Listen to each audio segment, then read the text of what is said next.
This is JasonOfArgo, presenting Somewhere Only We Know by Patchwork Poltergeist.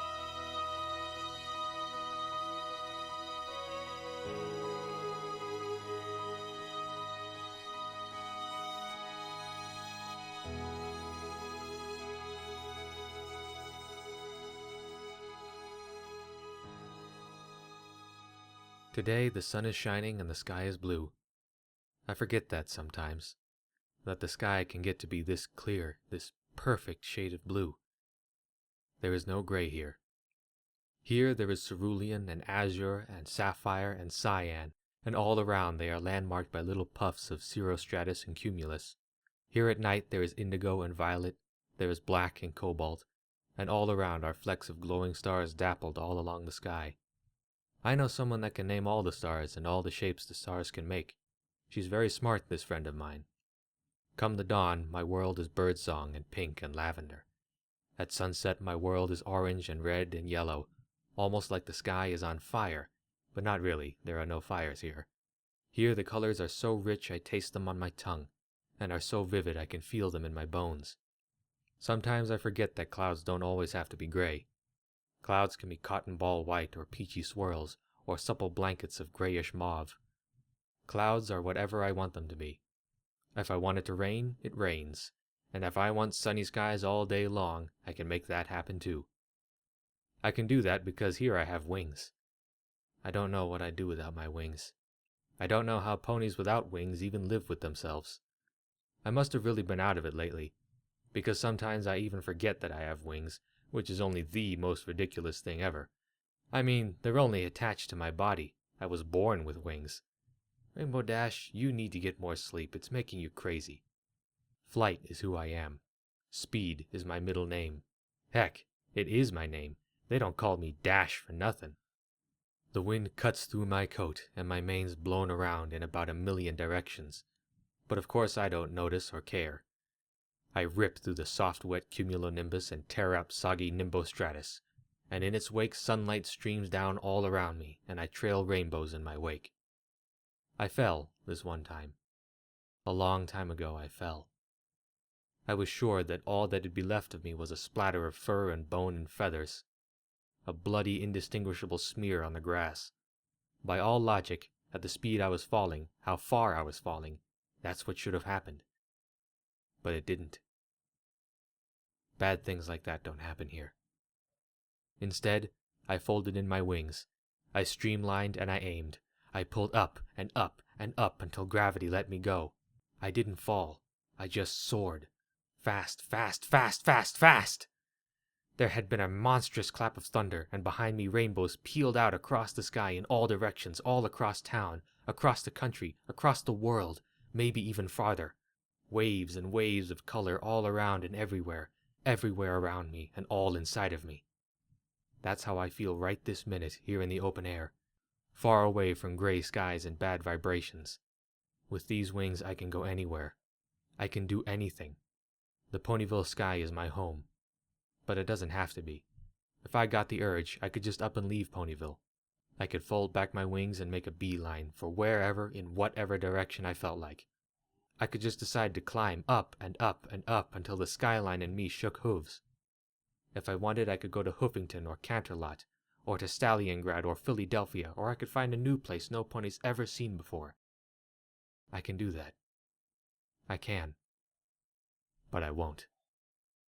I won't because I don't want to, because my friends are here, and there's no point in me going anywhere if they don't come too. That's how it is. It couldn't be anything else. With a plop, I land upon a cloud, soft and spongy underneath my hooves, almost like I weigh nothing at all. I poke my head through the wispy white and look down to see a little quintet of ponies, all in different pastel colors, just like I am, resting in the shade of a great tree. The tree has windows inside of it, for some reason I don't remember why. The ponies are all sleeping, except one. The pink pony is awake. She's looking up at me with a smile. Her name is Pinkie Pie, and she's always smiling. I think she likes rainbows as much as I do. "Hi, Dashy," says Pinkie Pie. "Did you have a good flight?" "Hey, Pinkie," I say back. "How's it going?" "Oh, I'm okay. But how about you?" She frowns, just slightly. Are you feeling better? How's your knee today? For some reason, that question makes me really uncomfortable. What the hell are you talking about, Pinkie Pie? My legs are fine. Pinkie blinks a couple times, and then shakes her head like she's trying to get rid of something stuck to her mane. Oh, it's nothing, Rainbow Dash. It's just me being silly old Rinky-Dinky Pinkie again. Don't worry about it. So I don't. I glide down to a tree branch right above my best friends in the world and stretch in a dappled bit of sunlight. This right here. This is the life. Although, now that I think about it, my knee does feel a little sore, but no. No. I'm not worrying about it. I'm not. I am relaxing here with my best friends, nice and peaceful like. Yes, sir, the one thing Rainbow Dash loves is a good nap with her buddies. I love it here. I wish I'd never leave. But sooner or later, a pony has to... Wake up! The old mare woke with a start, scrambling to her feet.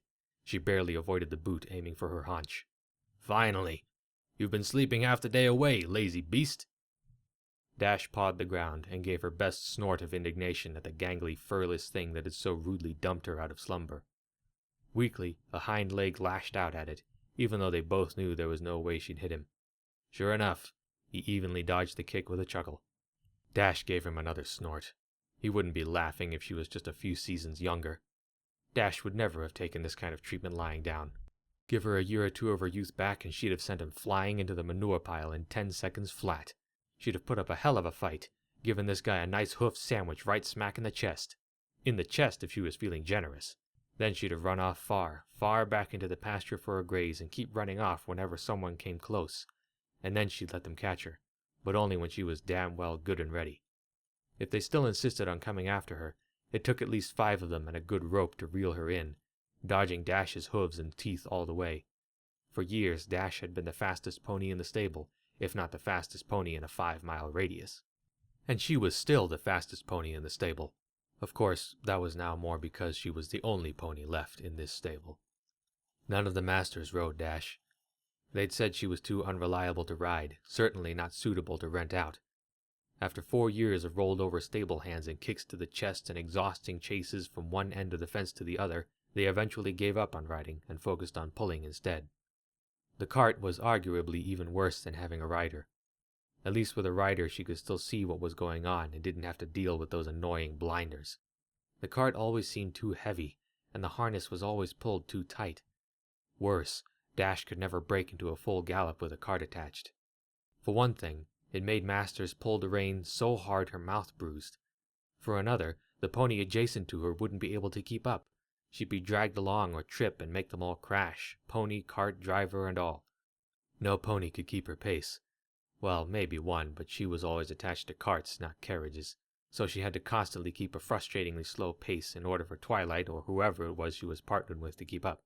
At least she could still have a good paddock run and lead a merry chase before they managed to hitch her up. Ironically, it had been running that had finally taken the Dash out of Dash. She'd never seen the gopher hole until it was far too late and she was splayed out in the grass, screaming. Dash lifted her ruined foreleg. It still looked a little bent the wrong way and scarred terribly around the knee. She shuddered inwardly and put her leg back down, resolving to keep from looking at it any more. Thankfully, she was still able to trot. On good days, she could even manage a decent gallop for a pony her age, but still nothing like she'd been before. Back in reality, there was a tug. "Come on now, Dash. Are you going to cooperate today?" A halter had slipped over her head while she was busy being lost in thought. There was really no point in fighting it. Dash allowed herself to be led into the yard where the carriage waited to carry her master into town. Dash no longer had to pull the supply carts. The rental business ended some time ago, so now the only thing a pony was really good for is to go into town every now and again. A long time ago, Dash would have been happy to get rid of the carts, but these days she often found herself longing for them. With the carts, she at least had the company of other ponies. Like that one mare that used to share the stall next to her. She would sometimes pull the carts with her, but more often she was the one the master rented out or rode himself. The mare was always in good spirits, so she was easy to handle. That was likely why she was the one sold first. She was a likable and fun mare. Dash couldn't remember many specifics about her right now, not even her name. It had been a long time since she left the stable. She remembered the unkempt mane, though. It was the first thing anyone noticed about her. It was always bushed out in a wild and frizzy mass of fluffy curls that bounced in time with her trot. Her tail was no different, save for the fact that Dash could swear it was even fuzzier than the mane. The stable boy had constantly been picking out burrs and things out of it. The mare had gotten the strangest things caught in her mane sometimes. Not just the normal stuff like twigs or dead grass, but also things like metal washers or old eyeglasses. And one time they actually found half a bar of chocolate stuck to the end of her tail. And despite being constantly groomed and brushed, that mane would never get straight. No matter what they did, they could never get her masses of curls to cooperate. It was so strange. But it was also what made her special, just like Dash's speed or Twilight's old way of standing perfectly still and studying the leaves on the trees. Dash flicked an ear and nickered at the thought of her old friend. She wondered what the mare was doing now. It had appeared as if the mare's new master had gotten her for his children. Dash hoped that was the case. Her friend would have liked that a lot. She adored new riders to pal around with, though to be honest that mare liked pretty much everything. She could even make pulling carts fun in her odd little way. Making her way down the road, Dash tilted her head towards the sky. There was nothing different about the sky today. It was the same even shade of slate gray it always was, broken up here and there by spatterings of black smoke trickling up into the atmosphere. Looking at the smoke reminded Dash of something. Something else that could be up in that sky too, up there with the birds and things. Come to think of it, the sky itself felt strange this afternoon, like it should have been different, though she couldn't pinpoint how or why. The sky was the same gray it had always been. There was nothing different about it at all. Dash shrugged it off. It's probably just an old mare's imagination. There was no point in worrying about nothing. She decided to try and cheer up. They were going into the city today, and that was something to look forward to. These days a trip into the thick of the city was rare, and as the dirt road eased into cobblestone, Dash picked up her pace to a cheerful canter. It was very gray in the city. The buildings and walls and vendor stands crowded in distressingly close. The world slowly turned into nothing but brick, stone, steel, smoke, and mortar. The choke of thousands of bodies made everything too hot, and the constant drone of noise made it hard to concentrate sometimes. The roads were too narrow, and there was a greater chance of having accidents. Dash never would have been trusted here in her younger days. A pony had to pay very close attention to her instructions, or risk disaster. Despite that, Dash loved being in the city. It gave her a chance to look at something new for once, and the danger of the city made for some decent excitement. The best thing about being in the city was Dash finally got to see other ponies besides her. Maybe she'd get to see one she knew. Maybe they'd remember her. And maybe they could even spend a little time together. That was a silly thing to think, Dash knew, because ponies in the city would be too busy to do anything like that. Still, a mare could hope. By the time the master had them come to a stop, Dash's spirits were higher than they'd been in ages. It was busy in town today, and knowing her master, he'd be inside for a long time. More than enough time to watch ponies. There was one now, carrying a girl with a basket of flowers. And there was a pair of big stallions tugging along a wagon, and over there was 3 silly fillies goofing around together. And over there, stuck in a glut of traffic, was a carriage different from the others. It was much bigger than the other carts and carriages, with elaborate swirly things carved into the sides and shiny with brass decorations. It looked expensive. The 5 ponies pulling were equally fancy, but Dash was only interested in the mare at the head of them. Her coat was a well-groomed shining white, making a striking contrast to the 4 dun ponies behind her as well as the slate gray and dusty browns of the surrounding city. Bright ribbons of purple and pink had been braided into her mane and tail, and her harness was adorned with little silver bells so that with every step she jingled. She looked a little older than she had when she left the stable, but there was no mistaking her. That coat, the fancy breeding, the trademark high step, and her head held so high. It had to be Rarity. It couldn't have been anyone else. Dash did a little prance in place and called out to her, but the pretty mare didn't seem to notice. Dash tried again and again, but to no avail. The old mare stamped in frustration. What was going on? Couldn't she hear her? Was she ignoring her? Then Rarity called back, a dainty little chirp, and gave a flick of her tail. She didn't turn to look at her, though. That wasn't like her. Rarity always looked a pony straight in the eyes. Maybe she was just more worried about the traffic, or the driver was lenient with the riding crop, or... The carriage pulled farther ahead, and Dash saw why Rarity hadn't moved her head. It wasn't because she wouldn't. It was because she couldn't. She was barely able to move her head at all. Rarity wasn't holding up her head from pride. It was held there by force. Her reins drew her neck backwards, and her head was way, way, way up so that her neck was in an almost perfect straight line. It was there to make Rarity look fancier, but it also made her exhausted. Looking closer, her breath was labored, often coming out in little short bursts, and it made her cough. Dash wondered how it was even possible to pull when a pony was strained like that, especially a light and dainty pony like Rarity. She was never built for this kind of endurance. How she managed to bear it, Dash had no idea. The traffic was moving again. The carriages moved onward toward their destinations. Before they rounded the corner, a lady peered out of Rarity's carriage, frowned, and went back in, apparently complaining of something. Dash saw a flick of Rarity's tail before she rounded the corner, and then she was gone. Bye, Rarity. Somewhere on Dash's left side there was a sudden movement. The mare gave a startled little jump and instinctively lashed out with her back leg. An attack! But from who? Out in the open like this it could have been anything. A rogue dog or a wolf or a dragon or some brat with a slingshot. Well, they weren't gonna get the best of Dash. She bucked in her harness and kicked again. There was a splash and a shout. Ow! Hey! The mystery person stepped into view, right arm dripping wet. Dash's master scowled at her from under his wide-brimmed hat. Whoops. He grumbled something under his breath, likely something about ungrateful ponies, and set out a bucket of water before vanishing back into the brick building. Despite almost accidentally kicking him in the shin, not her fault when he snuck up on her like that, she was happy for the water.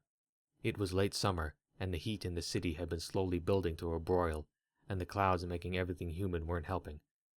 A nice watering was just the thing she needed to be refreshed. Now, if only she had a snack to go with it, like a nice serving of oatmeal or apples. Thinking of apples was messing with her mind. She could have sworn she smelled apples. A lot of apples. Almost as if they were right next to her. Dash turned her head left to see an apple cart sitting right next to her and rolled her eyes. Stupid blinders. How did she manage to miss an entire cart and 2 ponies sitting right next to her? They must have pulled up when Dash was busy watching the traffic. Looking more closely at the pair of ponies, she began to understand why she hadn't heard them. The gelding was peacefully asleep on his feet, and his partner, the mare, looked ready for a nap herself. Steam from their sweaty coats drifted lazily about them like a fog. The size difference between them was ridiculous. The gelding was several times bigger and bulkier. Maybe he was really a horse instead of a pony, while the mare in his shadow was not only dwarfed by his height, but almost looked dead on her feet. Dash tilted her head and blinked at them sympathetically. Whoever owned them drove them hard. The mare was probably Dash's age, but looked at least twice that. Her dull coat was filthy and hung from her scrawny frame as if someone had spread a tarp over a skeleton, and all along her back and legs ran an ugly network of shiny scars. A similar pattern could be found down near the mare's soft belly, and these were still a dull red, not fully healed yet. The tired mare shifted on her cracked hooves and almost stumbled. For a moment her legs began to violently shake, before finally, thankfully stopping.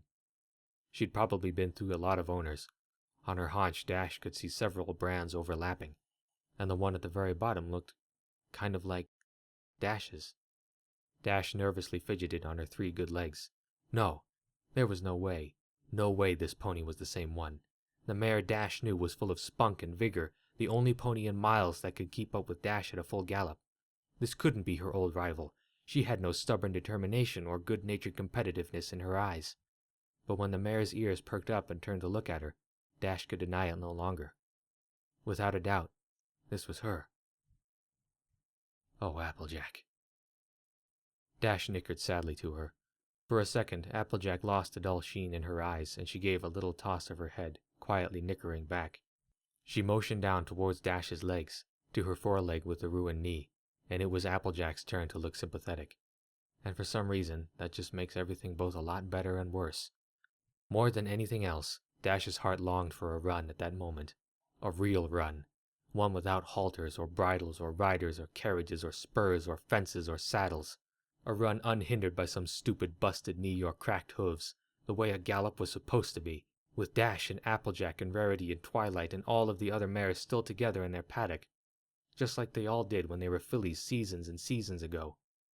Dash wanted to do that so badly, but she couldn't. So instead, she just pressed her nose against Applejack's neck. On the trip back home from the city, it started to rain. Finally. The air lost its claustrophobic heaviness and made everything smell a little bit fresher. The cool rain felt nice on Dash's coat, and the pitter-patter rhythms relaxed the old mare. It even made her forget how rainstorms made her arthritis act up. In the stable, her master gave her a pat on the neck for behaving today, and rewarded her with a nice bucket of fresh oats. Dash wasn't very hungry, though. She'd eat them later. For now, she was more interested in hunkering down for a nice, relaxing lie-down. Here, where it's nice and soft, in the clouds. I turn over in my sleep and lazily hug a section of soft cumulus close to my chest. Some pony below is calling out to me. I ignore it. Sleep is nice. 5 more minutes, Mom. But then I remember, today I've got something to do. I crack open an eye, and the first thing I notice is that the sky is gray. That just won't do. This Pegasus doesn't feel like gray skies today. Today I've scheduled a nice sunny sky. I'm going to need it if I'm gonna meet Applejack for a game of horseshoes. I fire like a shot into the air, wings splayed in a lazy glide, for a quick survey of the job. Nothing too hard. This sky will be clear in 10 seconds flat. I love my job. By Celestia, I really do. The gentle softness of the clouds kiss my feathers, and there's a gentle little poof as one by one the clouds explode into little bits of water vapor. I fly up, down, sideways, frontways, backwards. I do a barrel roll, and a rash of rapid-fire dives in and out of cotton ball white cirrus. I rip through the soft wet cumulonimbus and tear up soggy cirrostratus, and in its wake sunlight streams down all around me. A streak of rainbow slashes through the sky in my wake. I take a moment to climb up, up, up above the clouds. I can see Canterlot way off in the distance. I'm going there later this year. I'm going to meet the Wonderbolts, and my skills are going to rock their world. But that's later. For now, I fold in my wings and let myself fall into a dive. The wind screams in my ears, blood rushes through my veins. At the last minute, before the ground can come into view, I pull up and make a straight dash right through Ponyville. I'm going too fast to stop and see every pony, but as I cut through, I can hear them. And like the awesome friend I am, I always answer. Good morning, Rainbow Dash. Morning, Fluttershy. Morning, Twilight. My, look who's up early, for once. Ha ha, very funny, Rarity. Rainbow Dash, are you still coming to Bonbon's anniversary party this week? Do you feel any better this morning? You sure look better. Wouldn't miss it for the world, Pinky. You know I never miss a party. And I feel awesome! And it's totally true, too. I usually feel pretty awesome, because I am awesome. But today, I don't know. There's just something fantastic about today. I'm feeling so fantastic that I don't even notice the tangle of branches ahead. It's too late to turn or pull up, and I go crashing into a bunch of oranges and reds and browns and oranges and reds until finally I crash into a barn. Totally meant to do that. Sure you did. Applejack's upside-down face blinks at me, half an apple still in her mouth. Sugar Cube, you ever consider just walking in here like a normal pony? Pfft, hello? I flip onto my hooves and give my wings a good strong flap. Several leaves scatter down from a nearby apple tree. Pegasus pony here. I don't do walking. Well, let's hope for your sake your aim at tossing is better than your aim at flying, she smirks. I'd hate to embarrass you. Yeah, right. I don't even dignify that with a response. Instead, I let my horseshoe do the talking for me. After a second or two to aim, I rear back, toss my head, and let the shoe fly. And... perfect shot. Woo-hoo! Applejack shoots me a playful smirk. Not a bad pitch for a pony who works with her head in the clouds. It's been a while since me and Applejack hung out like this, one-on-one. Our schedules are usually too tangled. Applejack, she's almost always working the fields or pulling in harvests or planting seeds or trimming apple branches. I think Applejack works too hard. She should relax more. I know she says she loves a good day's work, but sometimes I swear that pony almost looks dead on her feet. But not today. This morning, Applejack has nothing to do except have fun, play games, and smile. We ought to do this more often. I hate to admit it, but that pony can actually give me a run for my money when it comes to athletics. Still not gonna let her beat me. It's impressive, but I never tell her that. Maybe I should someday. Today, I'm hanging out with my good buddy Applejack. Maybe later we'll meet up with Pinkie Pie and Rarity and Fluttershy and everybody else. We can make a day of it, just hanging out and goofing off together. I've done a fantastic job clearing the sky. There is no gray here. Today, the sun is shining, and my sky is a perfect shade of blue.